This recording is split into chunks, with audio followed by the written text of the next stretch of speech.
this event, The Life and Legacy of John Glenn. I'm Brian Odom, the acting NASA Chief Historian.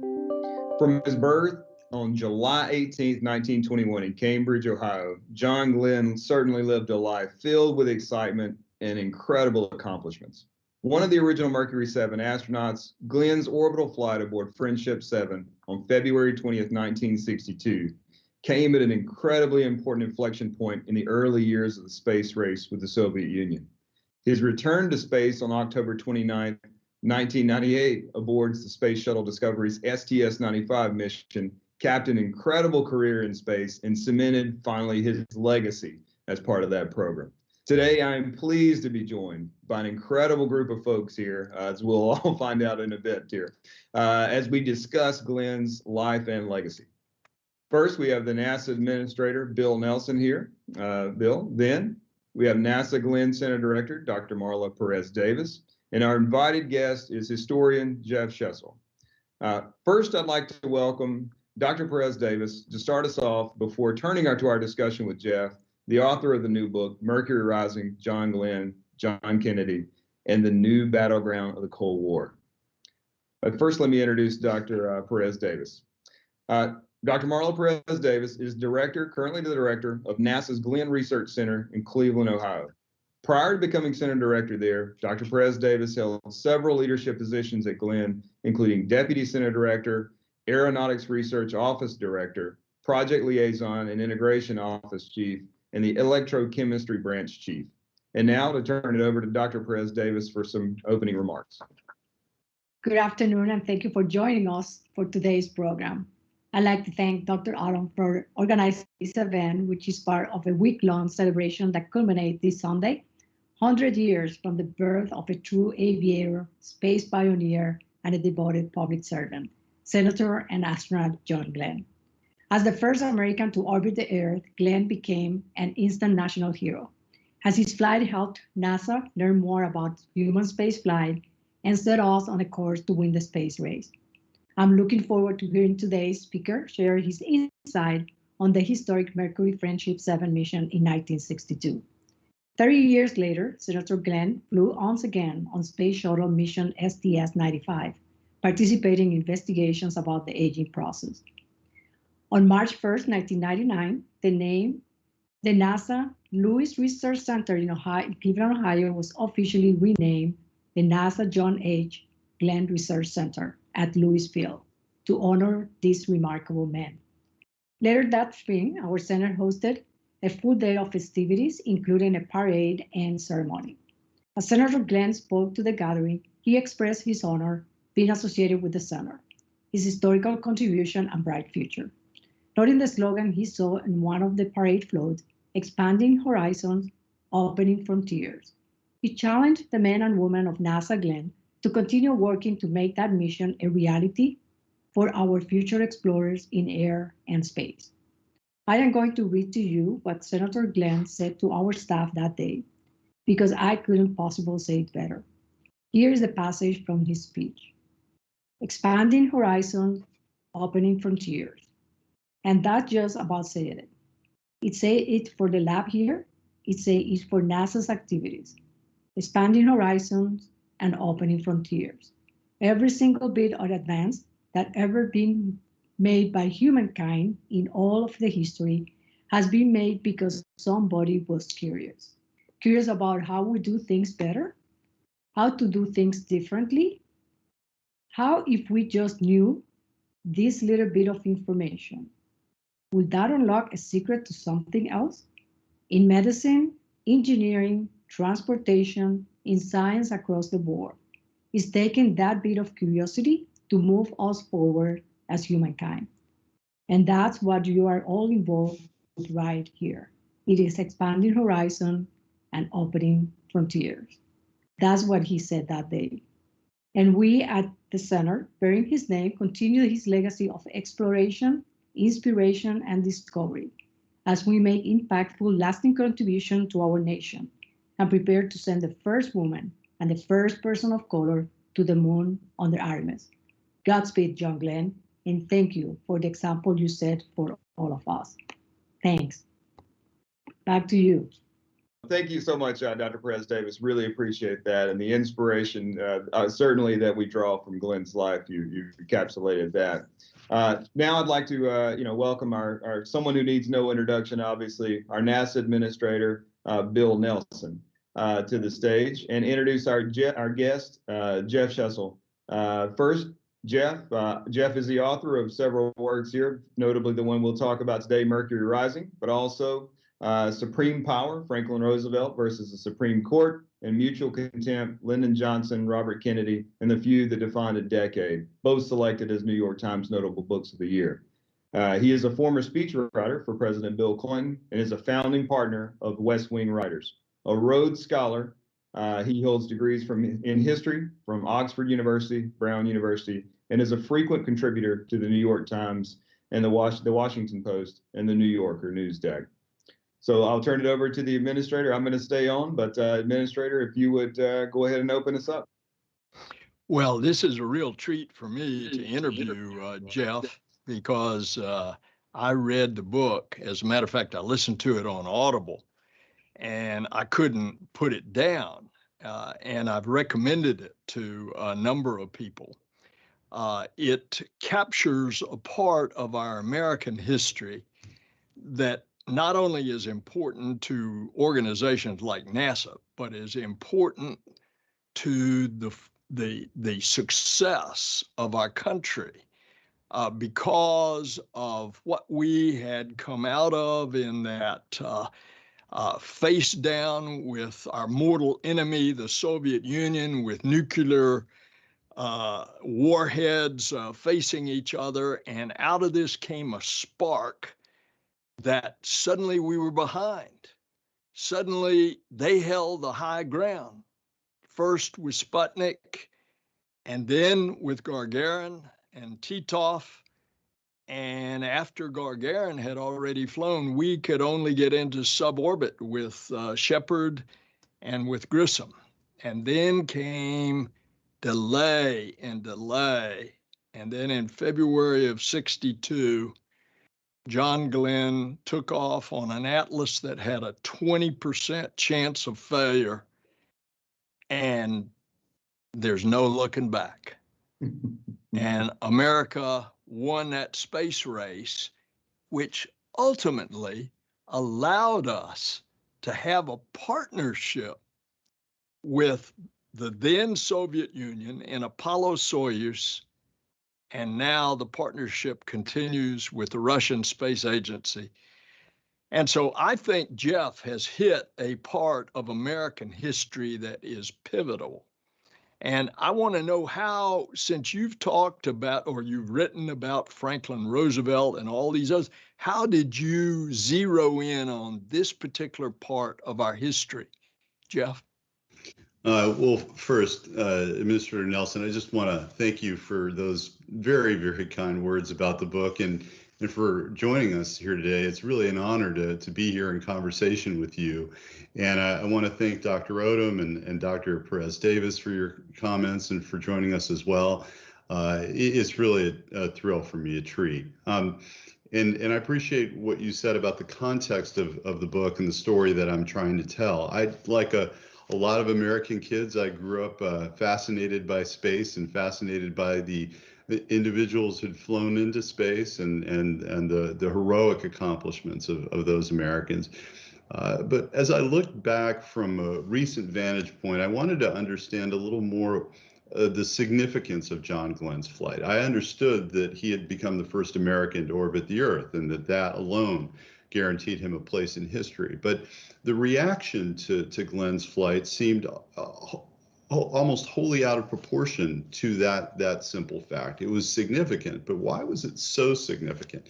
And I think it really comes back to the Cold War context, as you, Administrator Nelson, described, that the space race, we have come to think of the space race as something that happened over here on its own timeline, and the Cold War was happening there in Berlin and in Cuba and in Southeast Asia.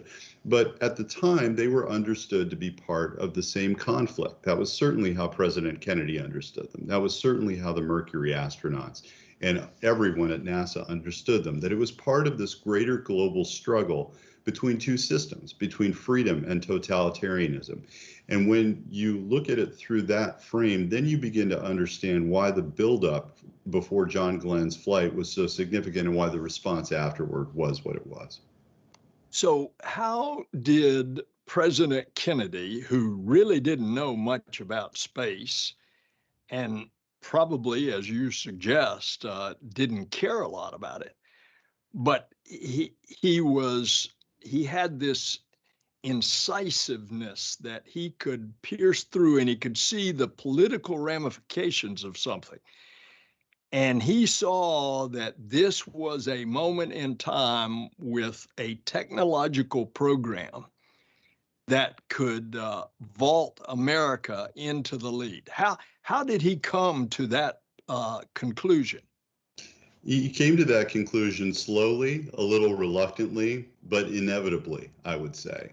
In the late 1950s, when Lyndon Johnson and others in the Senate were leading the discussion nationally about space, John Kennedy wasn't particularly interested in it, as you said. But when he ran for president in 1960, he understood the symbolic power of space exploration, both domestically for a nation that had begun to feel that maybe it had lost its edge and its initiative in the years since World War II, and also globally in this larger struggle that we were talking about. And the nations of the world were watching to see who was going to take the lead, and made certain assumptions which were not unreasonable about what that said about the nation's scientific capacity, its technological capacity, and its military capacity.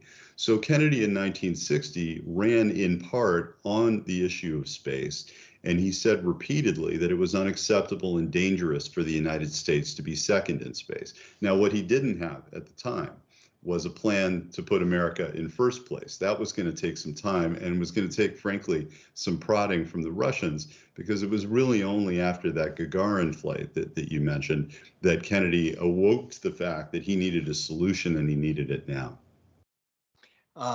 I recall when I was a young congressman, I was on the floor of the House one day, and Tip O'Neill, the speaker, was there, and he beckoned me over. And he knew that I was going to fly. This is years later. He says, let me tell you, when I was a young congressman, young Boston congressman, and I was down at the White House with President Kennedy, and he said I'd never seen the president so nervous. He was just pacing back and forth like a cat on a hot tin roof. And he said he pulled over to his aides and he said, "What's wrong with the president?" And they explained we were getting ready to fly Alan Shepard in suborbit after we had been surprised by Gagarin's flight. And here we were in this catch-up mode, and he was so nervous to make to want that mission to be a success, which of course it was. But then shortly after Alan Shepard, then Kennedy gets this bold vision, and he goes to a joint session of Congress. Tell us about that.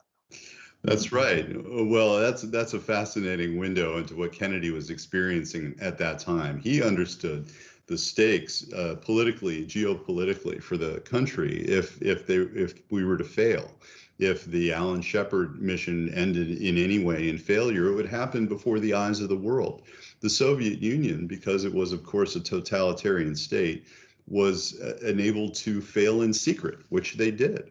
When rockets blew up, boosters blew up on their launch pad, no one saw it who wasn't physically present. When one of their cosmonauts died in a horrific training accident, this was not known for decades. And so there was an aura of invincibility to the Soviet program, because all we ever saw were the successes.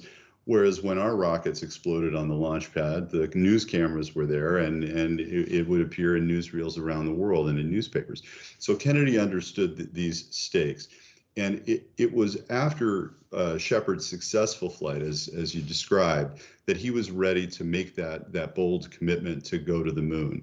The logic of it was that it was a long-term goal. And we knew that there was no way the United States was going to catch up to the Soviet Union in the near term. They just had too big a lead, and we had too much catching up to do.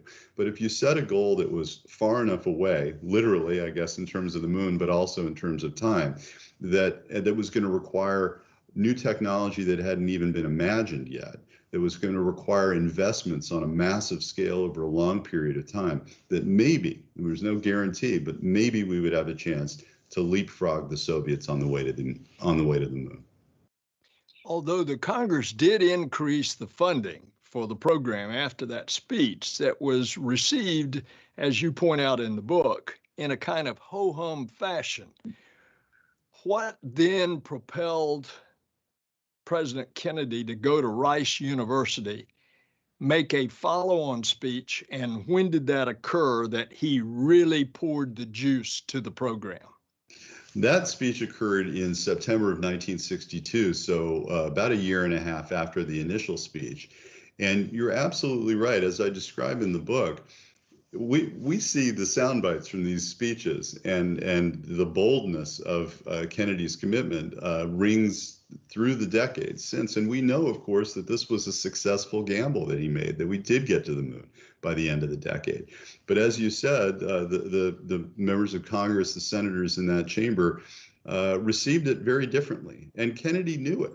It's really interesting if you go back, as I'm sure you have, Administrator, and you watch that full speech, that after he has made this pitch that we should get to the moon by the end of the decade, he goes off script and he sort of shuffles the pages nervously, and he looks down and he hedges and he says, and I'm paraphrasing here, he says, listen, this is a huge commitment, both in terms of the federal budget and in every other way. And I ask you, the Congress and the American people, to make sure that you're committed to it. Because if you're not, the worst thing in the world would be to start along that path and then fail to get there.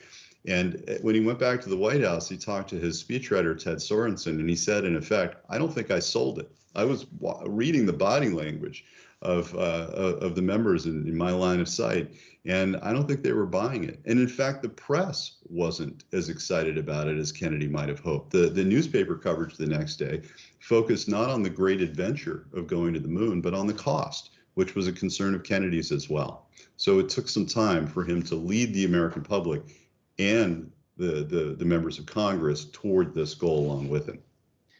So 10 months later, John Glenn launches successfully. The nation is absolutely riveted to this all-American boy who is now bringing the U.S. out of the doldrums.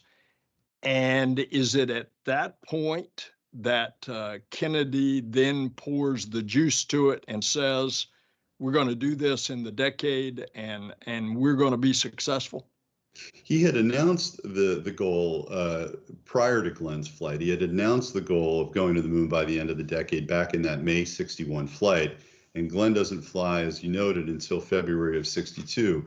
But that really is the moment, as you've said, when he begins to pour it on, because the moonshot goal just was not credible prior to Glenn's flight.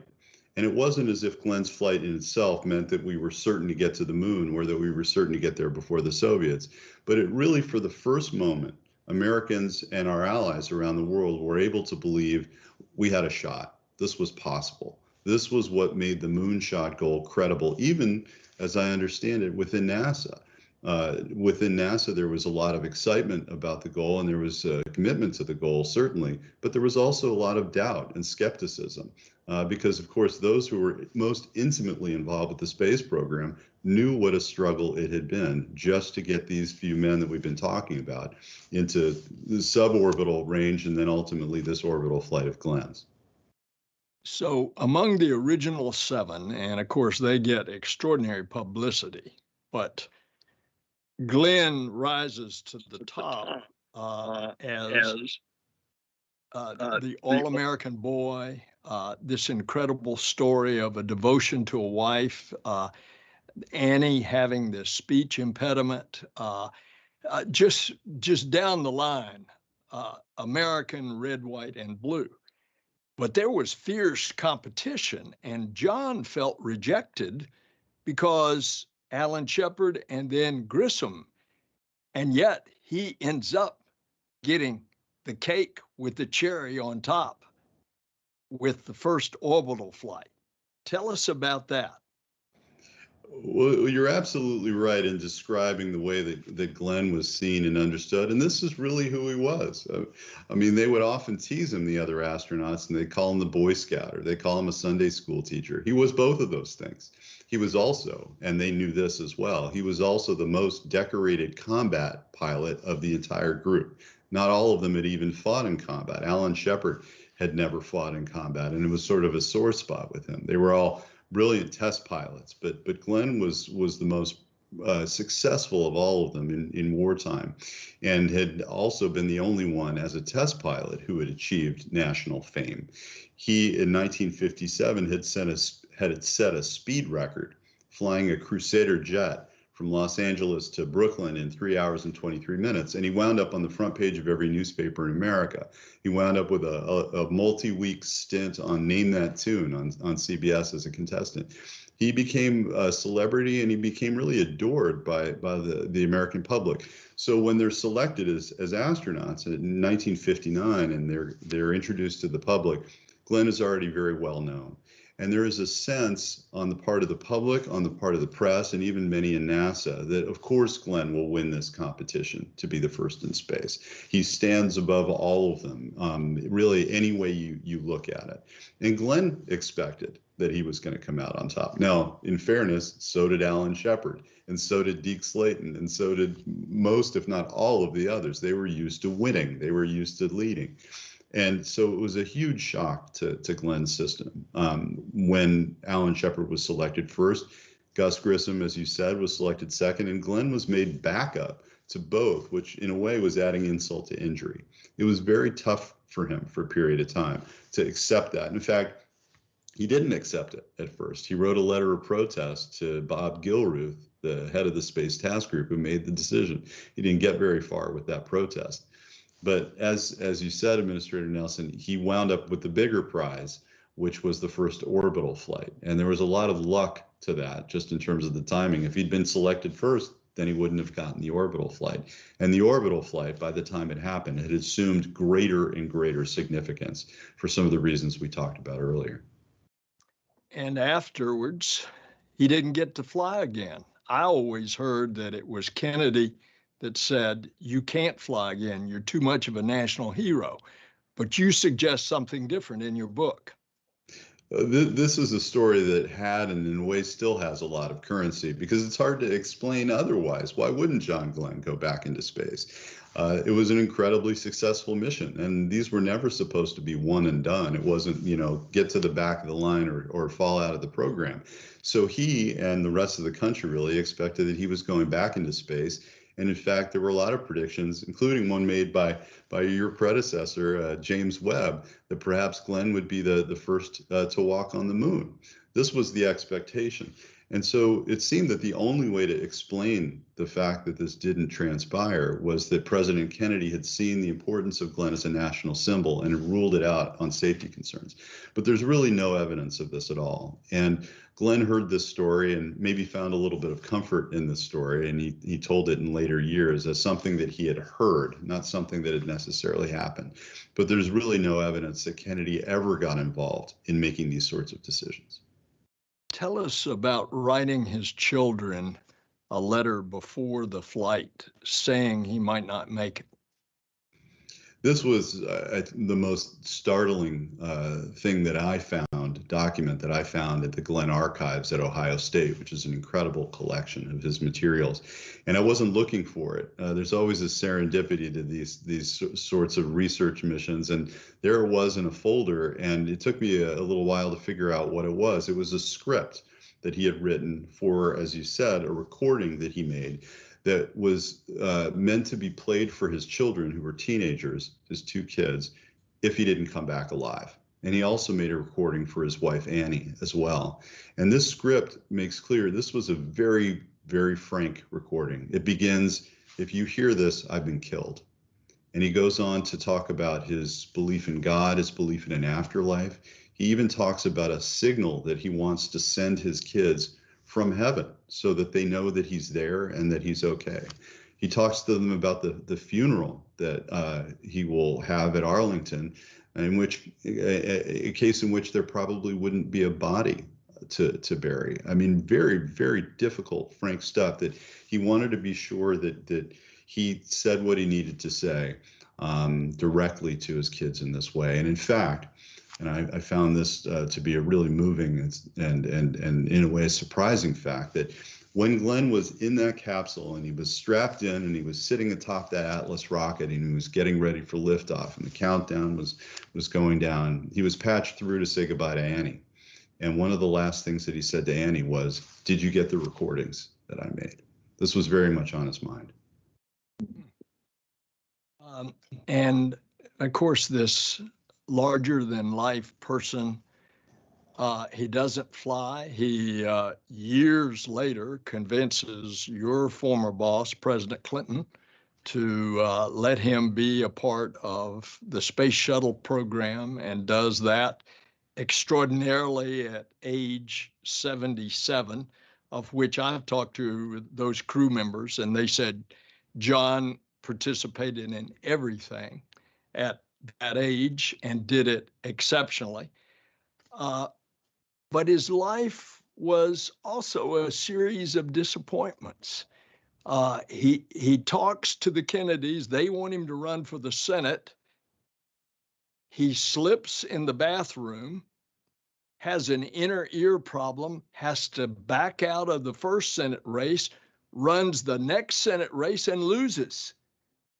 And here he is, this national icon.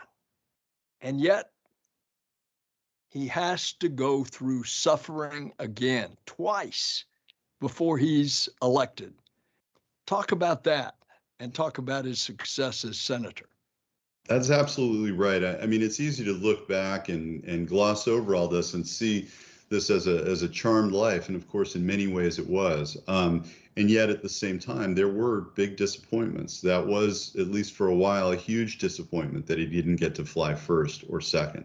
And that took time for him to reckon with. There was the fact that he never got that chance to fly in Gemini, that he was not invited to be part of the Apollo program, that it was clear that they were trying to edge him out into a desk job that he didn't want. He wanted to fly. And so finally, he accepted the entreaties of the Kennedys, as you suggested, and decided to run for Senate in '64. But that injury took him out of the race. And it was more than being taken out of the race, but the recovery was very slow. It was very painful.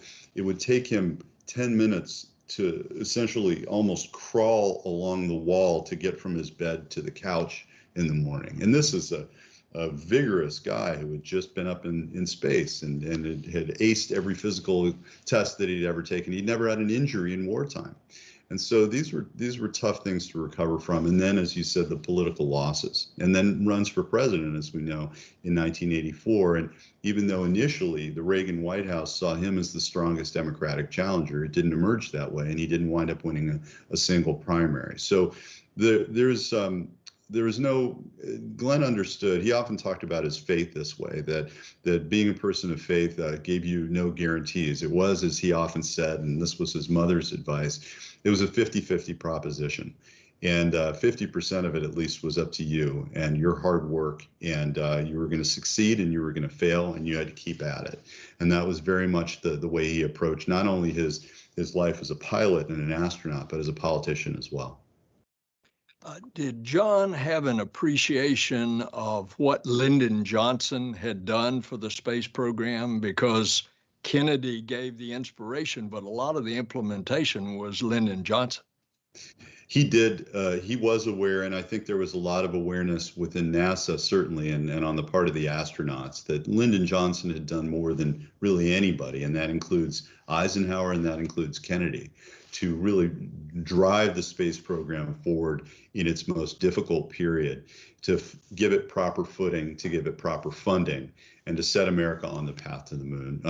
They were well aware of that, and in fact, when the astronauts had just been introduced to the public, as I mentioned, in 1959, they were sent to Capitol Hill for a tour.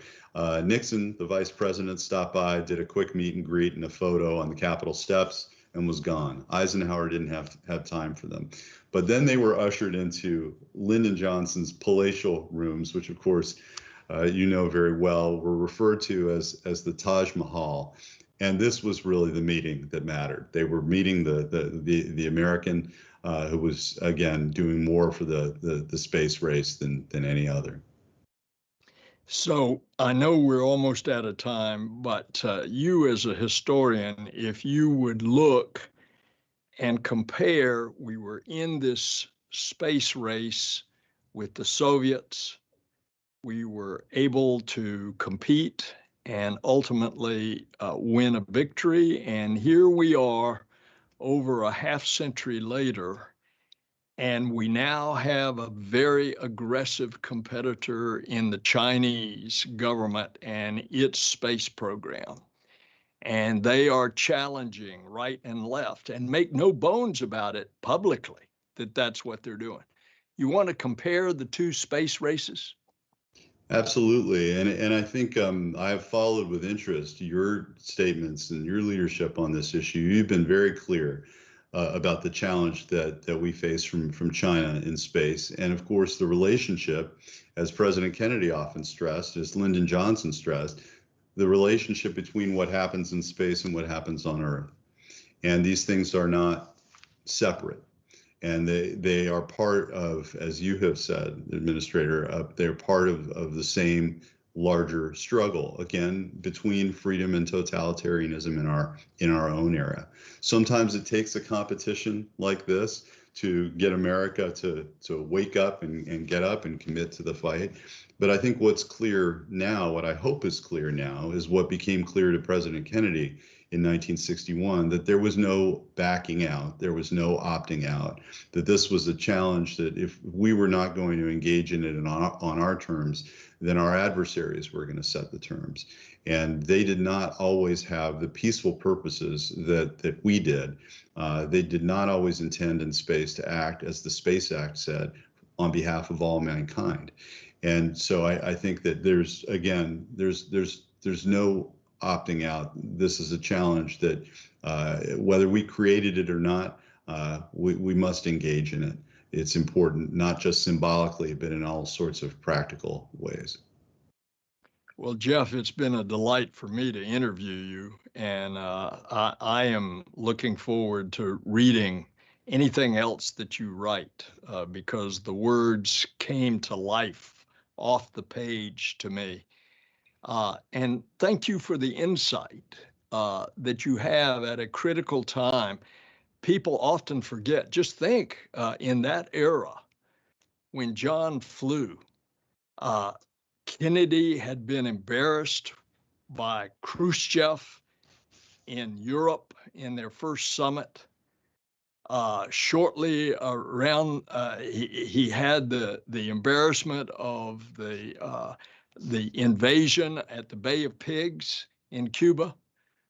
Then in October of '62, he went into that terrible confrontation on the Cuban Missile Crisis, where we almost had an exchange of nuclear weapons. And all of this melee, John Glenn is taking the hopes of America into the heavens. So thank you for capturing that, and you've done it so well. Well, thank you, Administrator. Thank you for your generous comments and for inviting me to talk with you today. It's been a real thrill and a real honor. Well, good. Look forward to visiting. I do too. Guys, this has been incredibly, as a historian, just to sit and listen to you guys have this conversation is incredibly important because you bring out the issues that are at play here, right? Why is it that history matters? Why is it that knowing this history is important, right? And I think you've done a great job, Jeff, of laying that out. And Administrator Nelson, you've asked the right questions to get to that context, because the context is so important to the history. We may remember the people and the events and the dates and the times and all of this, but knowing how these things are laying within this context is important. And Jeff, as a final question, really, and kind of to one of the administrator's points, you've spent a lot of time in this history, and as a historian, how did you get to those documents? And you mentioned the serendipity of that, but what's next, and if if the history office can provide you with anything, or you can get your hands on new documents, where might this story go that it hasn't gone already, and what context might we know in the future from your work? Well, thank you again, Dr. Odom. Thanks for those comments. And I have to say that all of us who do this kind of work do it with a certain humility, that there is always more out there, that there is always more of this story to tell. And I was incredibly gratified to find that underneath there's a sort of rich topsoil of material that gets turned over, and it's all very familiar to those of us who have an interest in these stories. And yet, if you dig a little deeper, there's more, and a lot of it hasn't been seen, or hasn't been discovered, or hasn't been put in a different context, as is the case with some of what we've been discussing. And so it's tough to finish a book like this, because there's more out there. And I haven't my curiosity about these people and these decisions and these issues is not ended when I sent the final manuscript. So I would love to continue digging and writing and thinking about all this, and love to continue this conversation with you. Yeah, no doubt. We look forward to it. Let us know from the history program what we can do, because that's our goal as part of NASA, is ensuring that this analysis is done, but make sure the documentation is there, in the archives, right? We've got to preserve these things to make them available for future historians to perform this analysis. You think about JSC, and the oral history program that's out there, and the work that they do, and NASA headquarters and across the agency, archivists are working to make sure we have this story. So I welcome any future opportunities to talk it through. You can count on it. Thank you. You got it. And really, Administrator Nelson, just one, I really am, I've talked to you several times about history, and I understand your passion for history because you're part of that history yourself, right? I mean, that's, I think we probably could have spent a whole, several parts of this talking about Glenn's experience and then comparing it to your own experience. So no, you can't compare that. John Glenn is by far in a class of his own. But I'll tell you, the history we're going to write in the next few years is going to be an exceptional part of our American history. And I suspect, in a time in which we are so politically divided, that we are going to see our nation's space program going back to the moon, the first woman, the first person of color, getting prepared to go to Mars with humans. I suspect that what you're going to see is that is going to be one of the unifying factors for our country in this time of political division. And the Lord willing, maybe that'll just bring us together. There you go. I think that's a great place to stop. Jeff, is there anything that we didn't get to that you wanted to talk about? Or well, I have a lot of questions for the administrator. At some point, I'd love to reverse chairs here and be asking the questions next time. Hey, you got it. Maybe we can arrange that. Administrator Nelson, does that sound like a good opportunity for the future? I'm on. All right, folks. Well, I think we've reached our time, and I really enjoyed just being a participant and listening to this conversation, and I hope everyone else has as well. And Administrator Nelson, Jeff, thank you for participating. Administrator Nelson, thank you. Jeff, appreciate the research. You've done an incredible job here. So, folks, look forward to capturing that history going forward and other events in the future. But from now, we're going to sign off, and thank you for joining us, both of you.